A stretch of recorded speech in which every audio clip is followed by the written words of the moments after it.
Hello everyone, welcome back to Pahal classes. I am Rachna, your chemistry teacher. हमने अपने previous lecture में अपना ICSC chemistry का 6 चैप्टर हाइड्रोजन स्टार्ट किया था।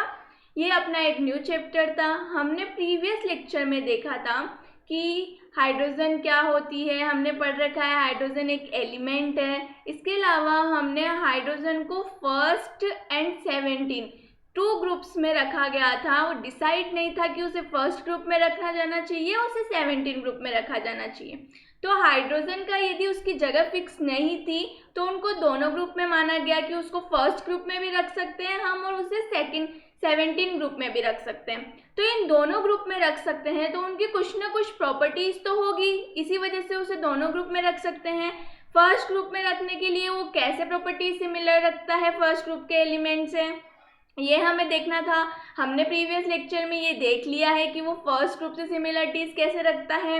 ओके, फिर आज हम लोगों को देखना है कि वो 17 ग्रुप से कैसे सिमिलरिटीज रखता है। यदि हम बात कर रहे हैं कि उसे फर्स्ट और 17 दोनों ग्रुप में रख सकते हैं तो हम ग्रुप में रखते कैसे हैं एलिमेंट्स को, टुगेदर ग्रुप में क्यों पुट किया जाता है एलिमेंट्स को, कि वो कुछ ना कुछ सिमिलरिटीज उस ग्रुप में क्या करते हैं, रखते हैं। इसीलिए तो हम उसको पुट करते हैं एलिमेंट को, क्योंकि सेम ग्रुप में कि कौन से एलिमेंट्स रखते हैं हम पढ़ चुके हैं। सेम ग्रुप में उन एलिमेंट्स को रखा जाता है जो क्या करते हैं, सिमिलर प्रॉपर्टीज शो करते हैं। तो हाइड्रोजन को हमने कहा कि हमने हाइड्रोजन को फर्स्ट ग्रुप में रखा। ठीक है, हाइड्रोजन को फर्स्ट ग्रुप में रख रहे हैं तो क्यों रख रहे हैं, क्योंकि वो कुछ ना कुछ सिमिलरिटी शो करता होगा फर्स्ट ग्रुप के एलिमेंट से। ओके, इसी तरह हमने देखा फर्स्ट प्रीवियस लेक्चर में, तो हमने ये देख लिया था कि वो फर्स्ट ग्रुप से कैसे सिमिलरिटी रखता है। ओके, आज के लेक्चर में हम लोग देखेंगे कि वो 17 ग्रुप से कैसे सिमिलरिटी शो करता है। ओके, तो चलो अपना लेक्चर स्टार्ट करते हैं। आपको स्क्रीन पे विजिबल हो रहा होगा रिजेंबल ऑफ हाइड्रोजन। ओके, देखो, resemble of hydrogen with halogens, that's mean group 17। पता है ग्रुप 17 को क्या बोला जाता है, हेलोजन्स। ग्रुप 17 को ही हम क्या बोलते हैं, हेलोजन्स बोलते हैं। ओके, समझ आया। तो ये हाइड्रोजन है उसको हम 17 ग्रुप में पुट कर रहे हैं, तो उसके साथ में वो कैसे रिजेंबल करता है, कौन सी प्रॉपर्टीज सिमिलर शो करता है, वो हमें देखनी है। ठीक है, तो फर्स्ट हम बात करते हैं इलेक्ट्रॉनिक कॉन्फ़िगरेशन। ये कंपैरिजन है, टॉपिक वाइज हम कंपैरिजन कर रहे हैं। तो पहले इलेक्ट्रॉनिक कॉन्फ़िगरेशन में देखेंगे कि कैसे सिमिलरिटी शो करता है। ओके, तो स्टार्ट करते हैं। देखो, इलेक्ट्रॉनिक कॉन्फ़िगरेशन, यदि हम बात करें हाइड्रोजन की, ठीक है, तो हाइड्रोजन का एटॉमिक नंबर कितना होता है, 1। हम सबको पता है हाइड्रोजन का एटॉमिक नंबर 1 होता है, तो इसका इलेक्ट्रॉनिक कॉन्फ़िगरेशन क्या हो जाएगा, 1 हो जाएगा। ओके, यदि हम बात करते हैं ग्रुप 17 के एलिमेंट्स की, ग्रुप 17 के एलिमेंट्स कौन कौन से हैं ये भी पता होना चाहिए। फ्लोरीन, क्लोरीन और इसके बाद जितने भी आते हैं वो सब ग्रुप 17 में आते हैं। ओके, तो हम फर्स्ट ग्रुप का फर्स्ट एलिमेंट ले लेते हैं फ्लोरीन। ओके, तो फ्लोरीन का एटॉमिक नंबर कितना होता है, 9। ठीक है, फ्लोरीन का एटॉमिक नंबर 9 है, तो इसका इलेक्ट्रॉनिक कॉन्फ़िगरेशन क्या होगा, 2 and 7, यही होगा। हमने फिल करना सीख रखा है, कैसे फिल करते हैं, KLMN, ये शेल्स होती है, इनके अंदर इलेक्ट्रॉन्स को क्या करते हैं, फिल करते हैं। ठीक है, तो फर्स्ट शेल में कितने इलेक्ट्रॉन मैक्सिमम फिल हो सकते हैं, 2, और जो सेकंड शेल आती है उसमें मैक्सिमम 8 इलेक्ट्रॉन हो सकते हैं। हमें जितनी नीड है उतने फिल करने होते हैं। ठीक है, तो देखो यहाँ पे के में हमने 2 फिल किया और फिर उसके बाद में फ्लोरीन में कितने बचे इलेक्ट्रॉन्स, 7। तो हमने कितने इलेक्ट्रॉन्स फिल किए, 7। देखो 7, 8, 9, इलेक्ट्रॉनिक कॉन्फ़िगरेशन कंप्लीट है।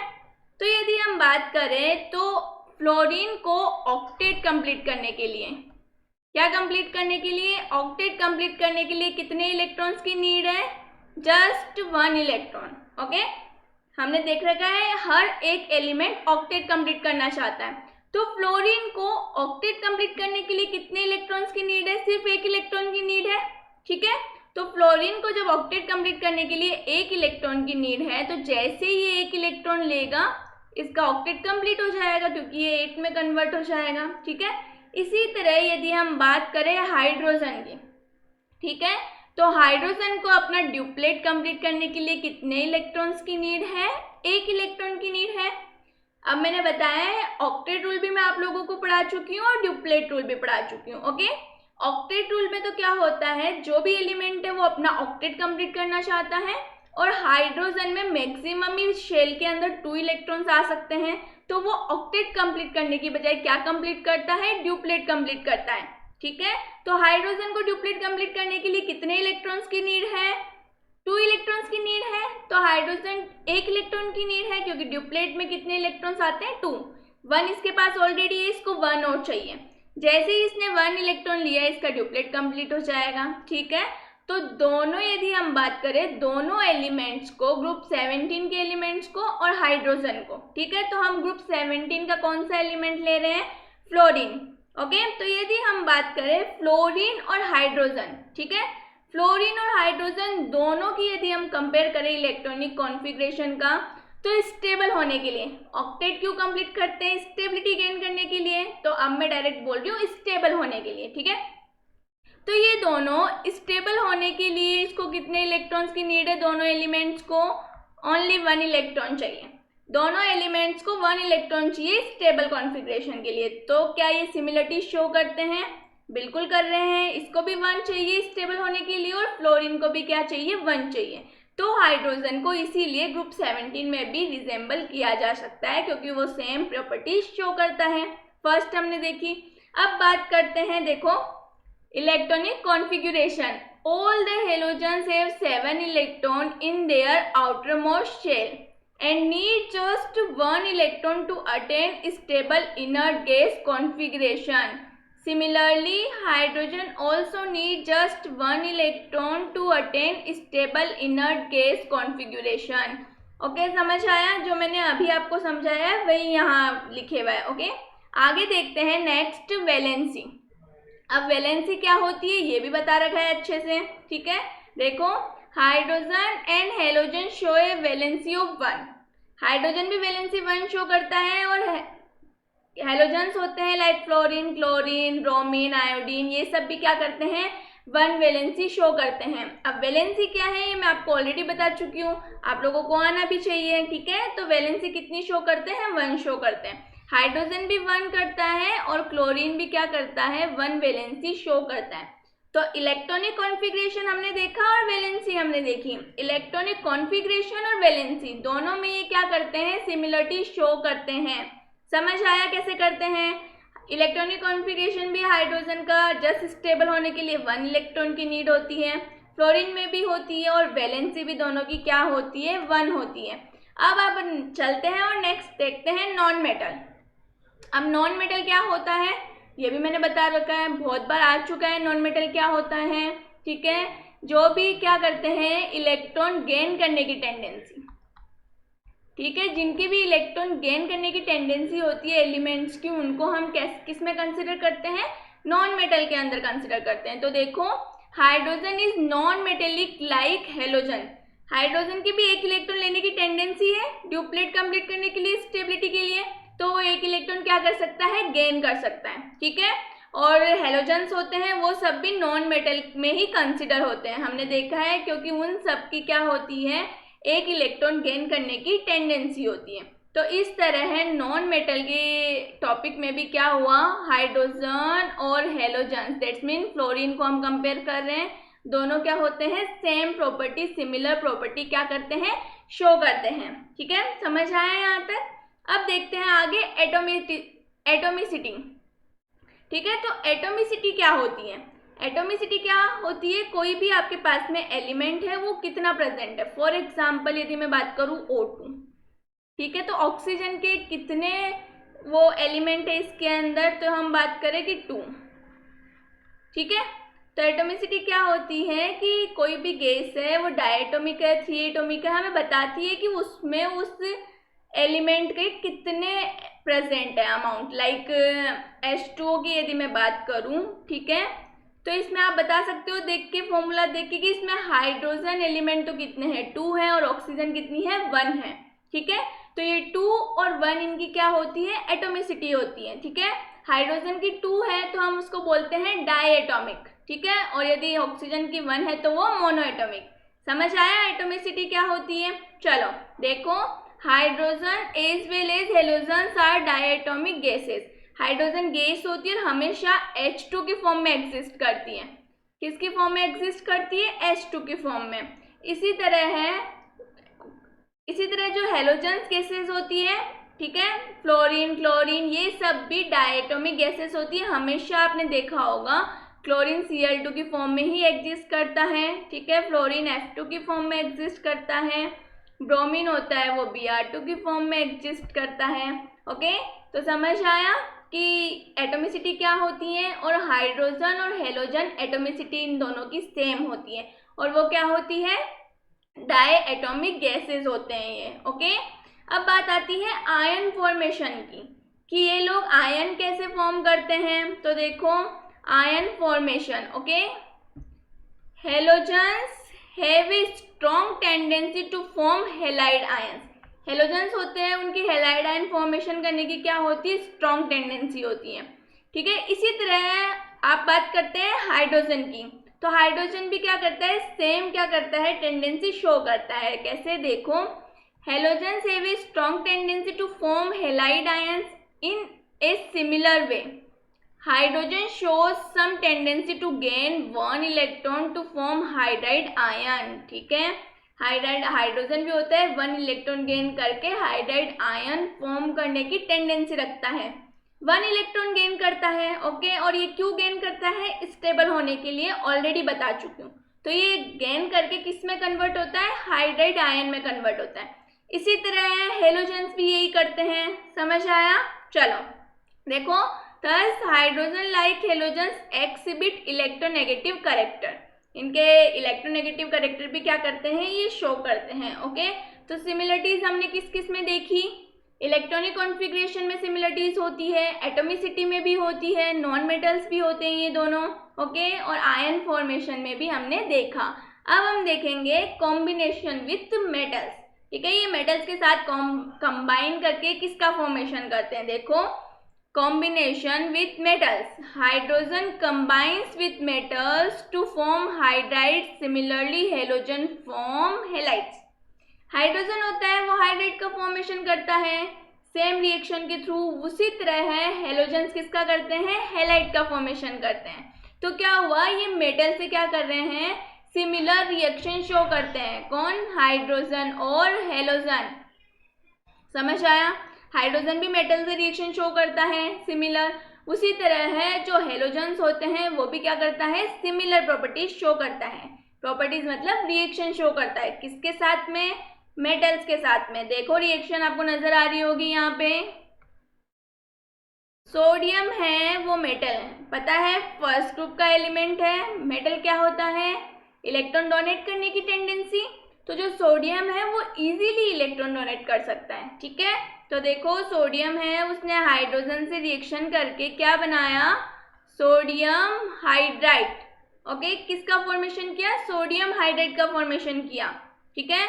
ये बैलेंस हम कर सकते हैं, रिएक्शन हमें बैलेंस करनी आती है, सिखा रखी है। ओके, इसी तरह यदि हम बात करें हेलोजेंस की, वो भी मेटल से क्या करते हैं? रिएक्ट करते हैं। कैसे करेंगे? सेम मेटल लेते हैं हम, इसकी रिएक्शन करवाते हैं Cl2 के साथ में। जैसे ही हमने रिएक्शन करवाई हमारे पास मिलता है NaCl। क्या मिला? NaCl। अब रिएक्शन तो आप बैलेंस इजीली कर सकते हो। कैसे करोगे? यहाँ पे Cl2 है तो हमने यहाँ पे 2 लगा दिया। क्लोरीन तो 2 हो गया, लेकिन हमें सोडियम भी 2 चाहिए, तो आप क्या करोगे? इस सोडियम के आगे क्या लगा दोगे? 2। जैसे ही आपने लगाया reaction fully balanced, reaction balance हो चुकी है। ओके, देखो दोनों रिएक्शन बैलेंस है और बैलेंसिंग हमें अच्छे से आती भी है। हमेशा रिएक्शन को यदि आपको आती है तो उसको बैलेंस करके ही लिखना चाहिए, ठीक है। चलो, हमने एक और फैक्टर देखा कॉम्बिनेशन विथ मेटल्स, कि वो मेटल के साथ कैसे कंबाइन करता है। आगे देखते हैं, हम एक न्यू टॉपिक स्टार्ट करते हैं, आइसोटोप्स ऑफ हाइड्रोजन। अब सबसे पहले टॉपिक स्टार्ट करने से पहले हमें पता होना चाहिए आइसोटोप्स क्या होते हैं। ओके, देखो क्या है आइसोटोप्स ऑफ हाइड्रोजन। ये देखने के लिए आपको पता होना चाहिए कि आइसोटोप्स क्या होते हैं। अब ये भी मैं बता चुकी हूँ आइसोटोप्स होते क्या है, मैंने याद करने की ट्रिक भी सिखाई थी। क्या ट्रिक थी? आई होप आप लोगों को याद होगी। क्या ट्रिक थी? कि टॉप डिफरेंट। याद आया कुछ? ठीक है। और हमें लिखना पता है जनरली कोई भी एलिमेंट होता है उसको कैसे लिखा जाता है। फॉर एग्जांपल यदि हम बात कर रहे हैं हाइड्रोजन की, 1H1, नीचे तो एटॉमिक नंबर आता है, ऊपर हम क्या लिखते हैं? मास। तो इसका मतलब मैंने बोला टॉप डिफरेंट। टॉप डिफरेंट का मतलब क्या हुआ कि इसमें एटॉमिक नंबर तो सेम रहेगा लेकिन जो एटॉमिक मास होंगे वो डिफरेंट होंगे। ठीक है। तो आइसोटॉप्स, जैसे ही आइसोटॉप आता है आपको याद रखना है टॉप डिफरेंट, और टॉप पे क्या आते हैं? एटॉमिक मासेस, और इसका मतलब क्या हुआ कि एटॉमिक मास डिफरेंट रहेंगे। समझ आई? ठीक है। तो आइसोटॉप्स क्या होते हैं? जिनके एटॉमिक नंबर तो सेम हो, ऐसे एलिमेंट, और जिनके एटॉमिक मासेस क्या हो? डिफरेंट हो, उन्हें हम क्या बोलते हैं? आइसोटॉप्स। तो अब हमें पढ़ाई करनी है किसकी? Isotopes of hydrogen. हाइड्रोजन के कितने आइसोटॉप्स होते हैं ये हमें पढ़ना है। तो आइसोटॉप्स तो क्लियर हो गया क्या होता है। अब बात करें हाइड्रोजन, तो आपको यहाँ पे डायग्राम नजर आ रहा होगा। हाइड्रोजन के 3 आइसोटॉप्स होते हैं। कितने आइसोटॉप्स होते हैं? 3। ठीक है। हाइड्रोजन के 3 आइसोटॉप्स होते हैं। फर्स्ट होता है, आपको नजर आ रहा होगा यहाँ पे, देखो फर्स्ट है प्रोटियम। ठीक है। इनके डिफरेंट नेम भी होते हैं। प्रोटियम किसको बोलते हैं हम? 1H1। ठीक है। 1H1 होता है प्रोटियम, हाइड्रोजन का आइसोटोप होता है। ठीक है। और यदि हम बात करें ड्यूटेरियम, ये होता है हाइड्रोजन का सेकेंड आइसोटोप। किसे लिखते हैं इसको? 1H2। ठीक है। मास क्या हो जाता है? 2 हो जाता है। ठीक है, समझ आया? तो 1H1 तो प्रोटियम को बोला जाता है, 1H2 सेकेंड आइसोटोप है हाइड्रोजन का, और वो उसका नाम होता है ड्यूटेरियम। ये नेम्स आपको आने चाहिए तीनों हाइड्रोजन के आइसोटोप्स के। ओके। थर्ड देखो, तो थर्ड होता है ट्राइटियम। ओके। ट्राइटियम को कैसे आप रिप्रेजेंट करते हो? 1H3। समझ आ गया? अब आप लोगों को इसमें एटॉमिक मास पता है, एटॉमिक नंबर पता है, तो क्या आप प्रोटॉन एंड न्यूट्रॉन बता सकते हो? बिल्कुल बता सकते हैं। हम लोगों ने सीखा है प्रोटॉन न्यूट्रॉन ये सब होते क्या हैं। ठीक है। तो देखो कैसे करेंगे। फर्स्ट, एटॉमिक नंबर कितना है? 1। ठीक है। इसमें भी कितना है? 1। इसमें भी कितना है? 1। एटॉमिक नंबर तो सब में सेम है। अब बात करते हैं एटॉमिक मास की। ओके। फर्स्ट में एटॉमिक मास कितना है? 1। सेकंड में कितना है? सेकंड। और थर्ड में कितना है? थर्ड। तो क्या आप नंबर ऑफ न्यूट्रॉन बता सकते हो? कितने होते हैं नंबर ऑफ न्यूट्रॉन? देखो एटॉमिक मास क्या होता है? सम ऑफ प्रोटॉन प्लस न्यूट्रॉन। यही तो होता है एटॉमिक मास, प्रोटॉन और न्यूट्रॉन का सम। ओके। तो हमारे पास में प्रोटॉन हमेशा एटॉमिक नंबर के इक्वल होते हैं। ठीक है।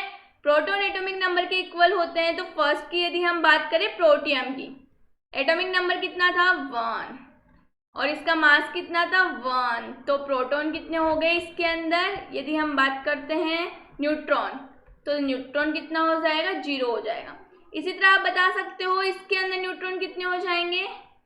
ड्यूटेरियम में 1, और इसके अंदर न्यूट्रॉन कितने हो जाएंगे? 2। तो क्या ये सब चीज़ें आप निकाल सकते हो? आइसोटोप्स आपको पता है तो बिल्कुल निकाल सकते हैं। ठीक है। तो ये सारी चीज़ें हमें इंफॉर्मेशन जितनी भी है आइसोटोप से रिलेटेड सारी आनी चाहिए।